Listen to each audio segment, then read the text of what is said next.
Thank you so much, Piyush. Like before I invite our first keynote speaker, can I just check, because I live in Dubai for the last 20 years, how many of you here are from the UAE? Can I see by raising your hand? How many are from Oman? Okay, anyone else from Saudi, Kuwait, Bahrain? Oh, that's exciting.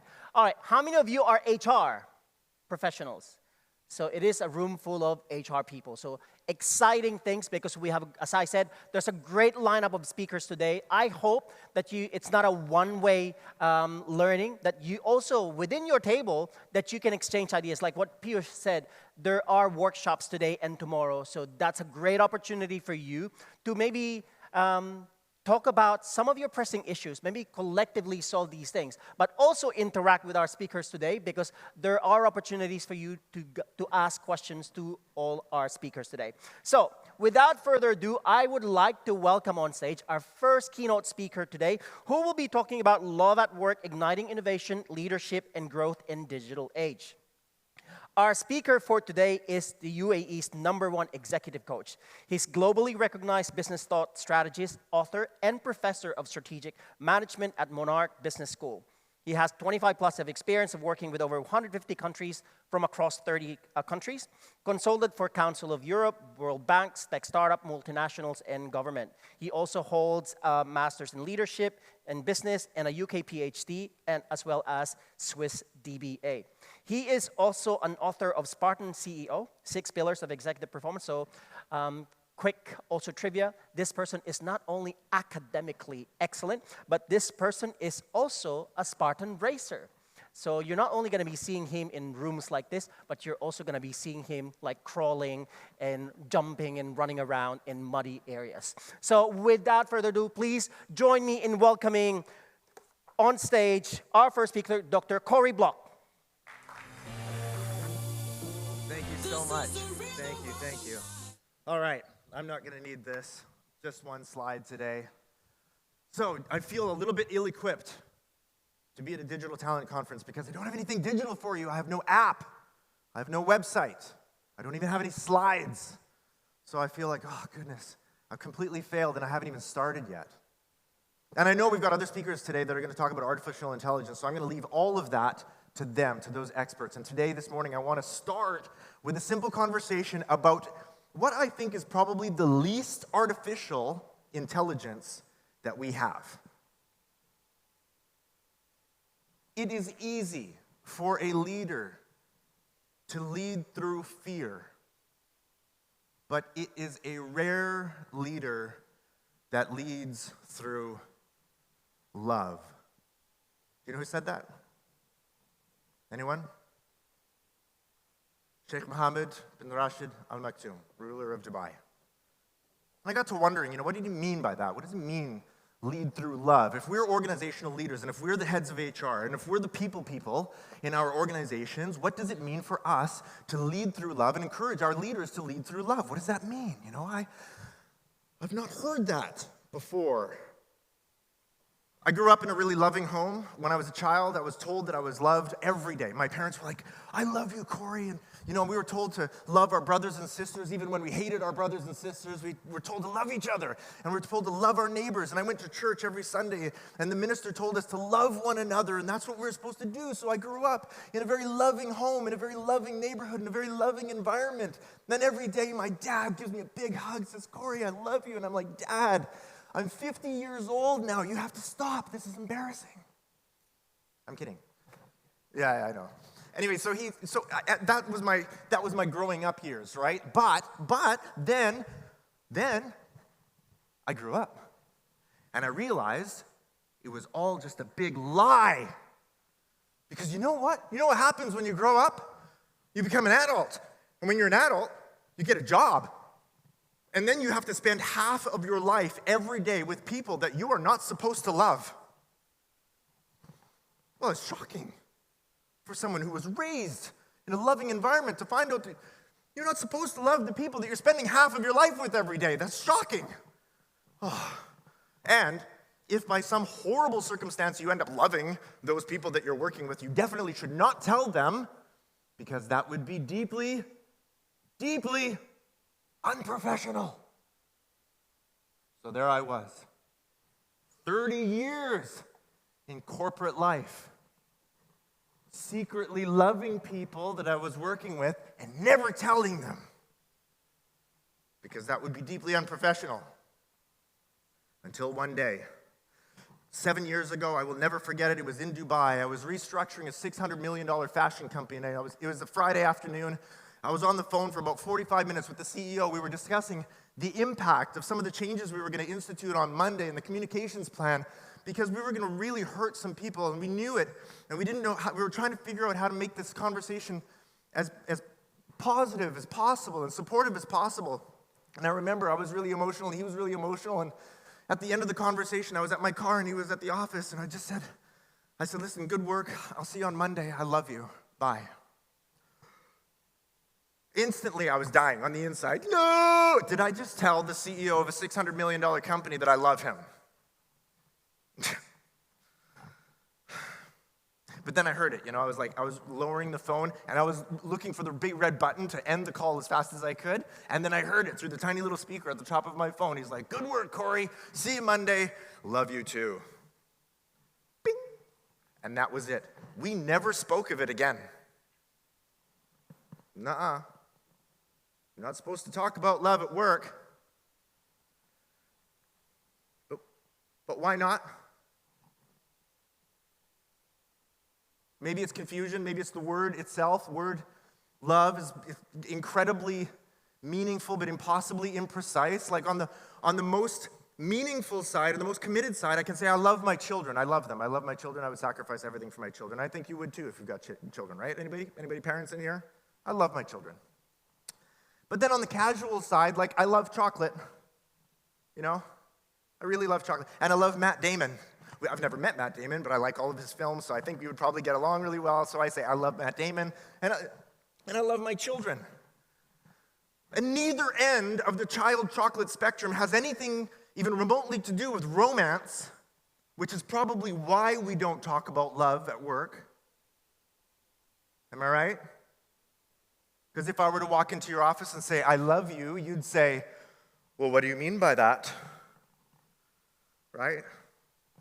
And yet we're sacrificing on the highest quality of connection that we have as humans, and we're taking it intentionally away from the places where we spend the most time with other humans. It doesn't make sense to me.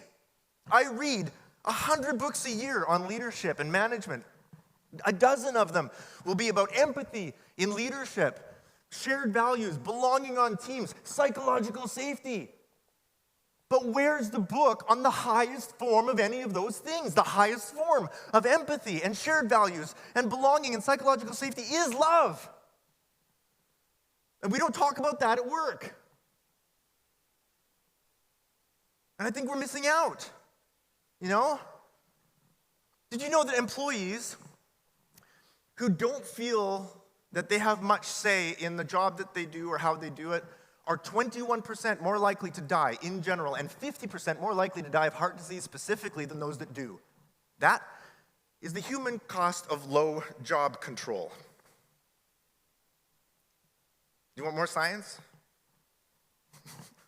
On the financial side, a study of 400 different companies, each with 100,000 or more employees in it, found that on average, each of those companies lose $62 million every year to misunderstandings.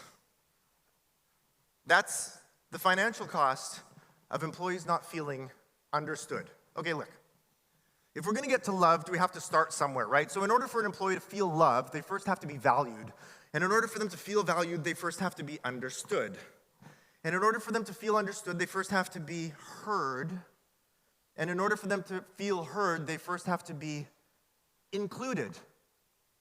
And I know we talk a lot about diversity and equity and inclusion in HR these days, but that is the baseline here. Inclusion is level 1 in psychological safety. That is where we need to start if we're going to climb that ladder all the way up to employees feeling loved, whether they say it out loud or not. And I know each of you can look back on your career and think of somebody that you've worked with before, and you would say, yeah, I actually loved that person even if you didn't say it out loud, and it wasn't romantic, and it definitely fit on the child chocolate spectrum. Am I right? Okay. So love is already at work. We're just not saying it.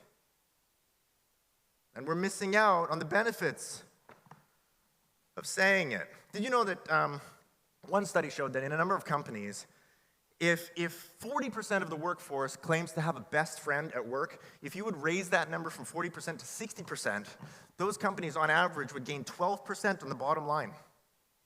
That's the financial impact of employees feeling like they've got a bestie in the office. Okay? And some of those studies refer to that bestie as a work spouse. Have you heard of this? Work spouse. It's cool. It's not romantic, don't worry. Okay, but it's that person at work that you're like transparent with and loyal to, kind of like your spouse at home, but it's not romantic, right? It's a work spouse. Some companies, up to 64% of their employees are saying that they have a work spouse now, and they're more profitable. Do you know that the amount of connection that exists between an employee and their line manager is now shown to be profitable? 14.7% profitable. That is the impact on your bottom line if an employee feels supported, loved, valued, cared for by their line manager. Oh, that's not my study, by the way. That's Gallup. That's 1.4 million employee records across 147 industries and 50,000 business units. This is scientifically significant.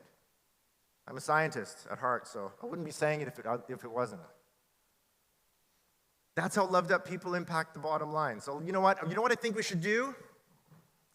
I was looking around for a book on love at work. I didn't find it, so I wrote it. I'm not here to sell you my book. I will give it to you. I have a few copies. If you want one, come and talk to me afterwards. Happy to give it to you. But I think we should start talking about this because we are humans, not resources.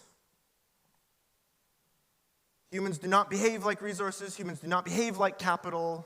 Doesn't matter what your department is called. I know capital very well. We are humans, not resources. And humans are weird, man. We are weird and wonderful and messy and cool and fun and loving and giving and caring, but also kind of mean and terrible and awful to each other sometimes, right? And if you're married like I am, it could be all to the same person and maybe all on the same day. You know, just ask my wife. I'm kidding, I'm not that volatile. But I think if we just start treating each other like humans instead of resources, we get a lot more done. You know, studies are showing that those employees who feel loved at work, they are happier, first of all, they are healthier, they are higher performing, they get more opportunities for advancements, more opportunities for raises, and now we're finding out they statistically live longer lives. That's right. We don't know how many days Allah has given us in our life. We just know that if you feel loved at work, your life is longer than those that don't. And your company makes more money, which I think is a pretty good deal. It's funny, I was delivering this kind of training to, I'm not going to name the company, but very large multinational organization. I had 17 of the GCXOs and CXOs of that organization at an off-site facilitation for a couple of days. We were talking about leadership, and I was telling them the science of love at work, you know? And it's a bank. It's a big bank. So I was telling them the science. This is the love at work science. And the GCEO of this bank interrupted me in the middle of this, like right here, right? And he says, Dr. Corrie, what if we don't feel comfortable with this? What if we don't want to do it? I'm like, what do you mean, what if you don't want to do it? He says, the love at work thing. What if we just don't want to do it? I said, well, the science is really clear, right? Like, your people will live happier, healthier, and longer lives, and your bank will make more money. So if you don't want to do it, that's fine, you don't have to, but that means you value something more than people and more than money. Tell me what it is, and I will leave you alone.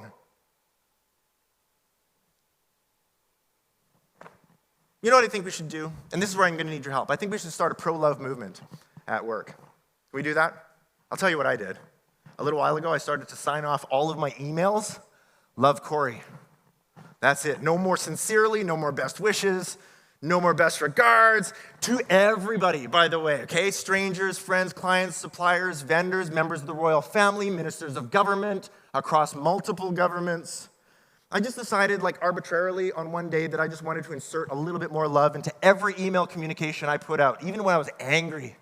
Ah! Love, Corrie. I know. I've been doing this for 2 years now. Nobody seems to mind. I haven't been reported to any HR departments that I'm aware of. So I feel very comfortable in saying that the experiment has been a success, and I would like to invite you all to join in. Oh, come on. What do you think is going to happen if you just sign off all of your emails? Love Susan or love Ahmed. But then what do you think might happen if maybe all of us did it? Okay, and then what do you think might happen if maybe 1 million of us started to do it, or 10 million? Then what do you think might happen? I want you to think in terms of a love bias in your office. Just let it occur to you to consider the most loving way to approach your boss or your employees or the people you're negotiating with, the most loving way to approach the data that you're being faced with, the most loving way to make a decision or a strategy choice, the most loving way to move the resources around. Just let it occur to you to consider. Just ask yourself, what is the most loving way to approach this? And then just try and do that. Because you have this hardwired in you. All of your ancestors, the last 10,000 generations of your ancestors earned you the right to be born by knowing who loved them and knowing who didn't. It's a shortcut. For I've got you. I will provide for you and protect you when you're not looking. I will care for you. I'll cover for your mistakes. I'll share my resources with you. It's the highest form of empathy, the highest form of discretionary effort, the highest form of commitment and belonging and shared values. That is love. That is what our ancestors gave us, and we are ignoring it. And I think we need to bring it back, and I think this is our opportunity to do it, because if we do, our employees live happier, healthier, longer lives, and our companies make more money. And I want to be a part of that kind of intelligence. Thank you so much for your time this morning.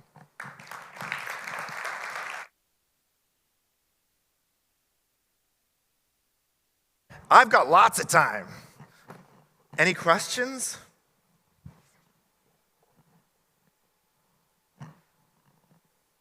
Yes, I see you.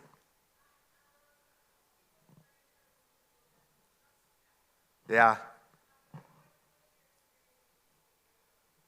Trust you as opposed to I love you. Actually, I had that conversation over lunch about 2.5 years ago with Stephen M. R. Covey, who wrote the book, Speed of Trust. It's one of the most influential books on my early career. He wrote it in 2006. And I challenged him, I asked him, why have you not written a book on the highest form of trust, which is also love? And he said exactly right. He said, it's very difficult for people to trust each other, but when they do trust each other, there's speed involved. Okay? The only reason we write a contract is to govern the breakdown of relationship. All contracts are written to govern the breakdown of trust. So the more trust you have, the less legal you need. And the more trust you have, the less negotiation you need. It's just faster. It's much faster. But the highest form of that trust exists in a relationship where one person would say about the other, yeah, I really love that person, even if they don't say it out loud, even if they don't use that word. Okay? And you've got 8 words in Arabic to use. I think mahabba, ma'aza is probably close. That's what we're looking for. Mahabba is the word that Sheikh Muhammad used. In English, we've got the one word that covers everything from children to chocolate, right? So it's a bit of poverty there, which I think is ironic because as a Canadian, I've got like 20 words for snow, and I can still only think of one word for love. Yeah. But yeah, love and trust are intrinsically connected. Trust is a precursor to love, just like empathy is a precursor to love. Compassion, care, sharing, those are precursors to love. But love is it's not a spiritual concept that I'm promoting here. Love is the evolutionary psychological best practice for survival that bonds humans to one another. All I'm suggesting is that we put it to work in the places where humans spend the most time with other humans because it's profitable and we're happier when we do it. Does that help to answer your question? Anything else? Yeah, right here.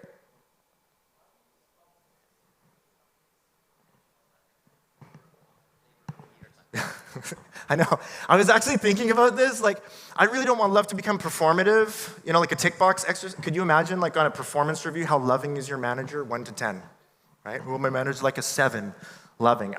I don't want to do that because I think if we do that, we end up converting this into something performative and mechanical rather than a genuine expression of care and compassion for each other.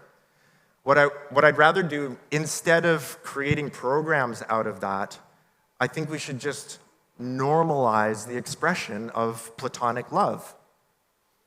It's interesting because when I say children and when I say chocolate, neither of those things are romantic, and yet the romantic connection or the romantic implication of love is the number one reason why we don't bring it into the office. We think of it's unprofessional, right? But actually, as gender balance is going up, sexual harassment is coming down. That's the science. As men and women are working together more closely and more often, there's actually a lot less sexual tension in the office than there was 10 or 20 years ago. We're getting better at it. And I think that's a really good thing. Half of my executive coaching clients are females. Every single one of my executive coaching clients knows that I love them. The reason they know that I love them is because I say it out loud. I love you. It's not hard. So I think we should normalize that behavior. Okay? And you are the HR department. So if somebody gets that wrong, if there's a misinterpretation or miscommunication somewhere because somebody read a book by Dr. Corrie and started telling their team that they love them, it's up to you to say, you know what? That's probably a good thing. For the health of our employees, they're going to take, on average, they'll work an extra hour a week of discretionary effort and take 2 less leave days every year. That's the financial impact of this on your HR metrics, okay? That's a good thing, but we have to normalize it. We have to allow this to happen. Yes?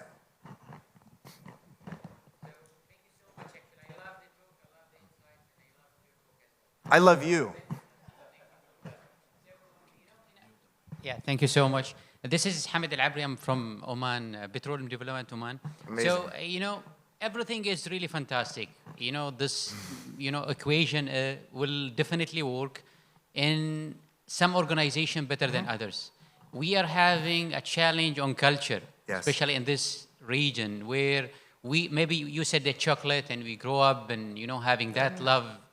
Maybe here it's quite also different. Yes. It's really hard for the children, and also we grow up differently. Expressing love outside organization or outside business or work is not really there. So that's why it won't be able, or it won't be easy to make it also in the. So I'm not sure how we can really, bridge that gap, and also we accelerate this in terms of love at work. Yeah. The other one is, another thing, maybe it's also coming to culture again, but how we keep that boundary between professionalism and being a leader, and I'm very professional, and expressing also the other thing of love and caring of your stuff. Very good questions, both of them. First of all, you don't have to use the word to express love. Okay?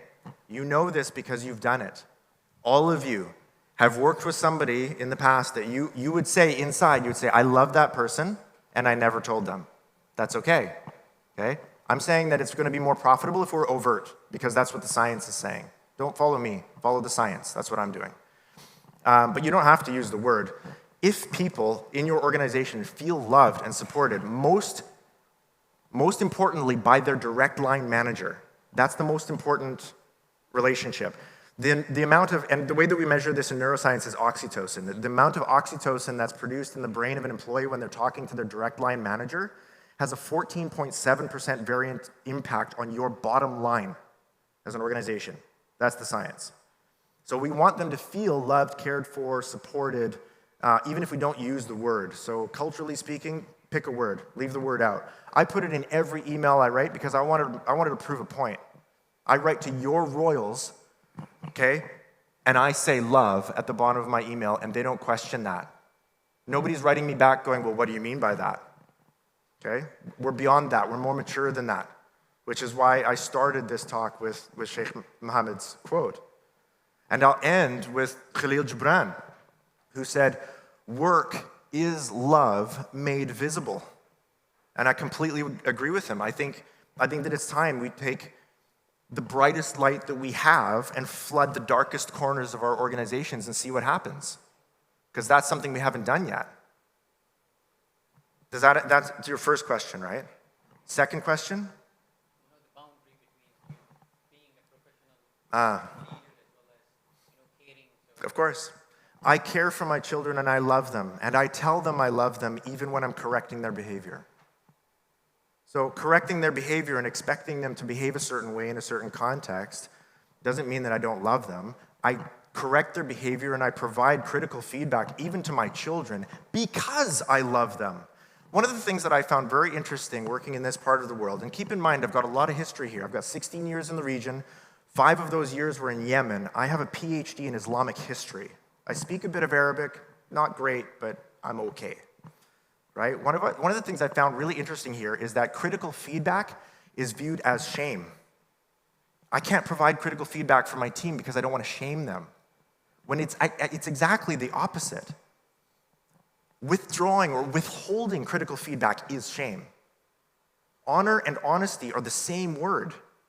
If we withhold critical feedback from people that need it the most, we rob them of a development experience. We rob them of growth. We rob them of finding out what their best capacity is or what they're capable of.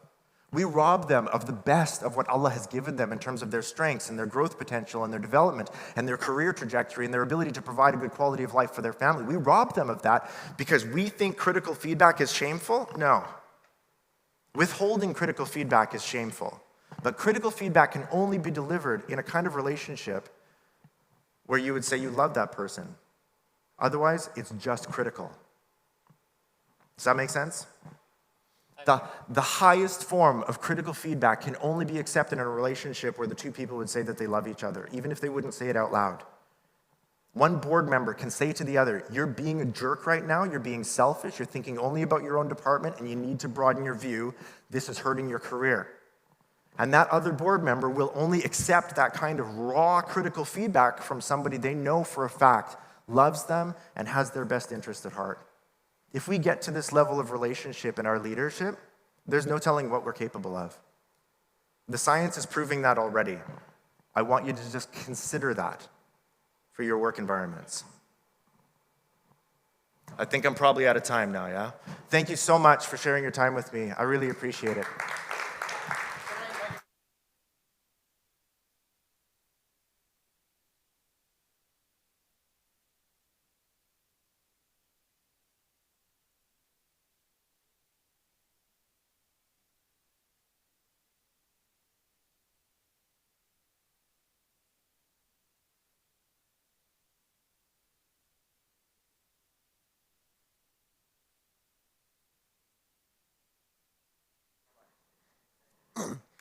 Once again, please give a big round of applause to Dr. Corrie.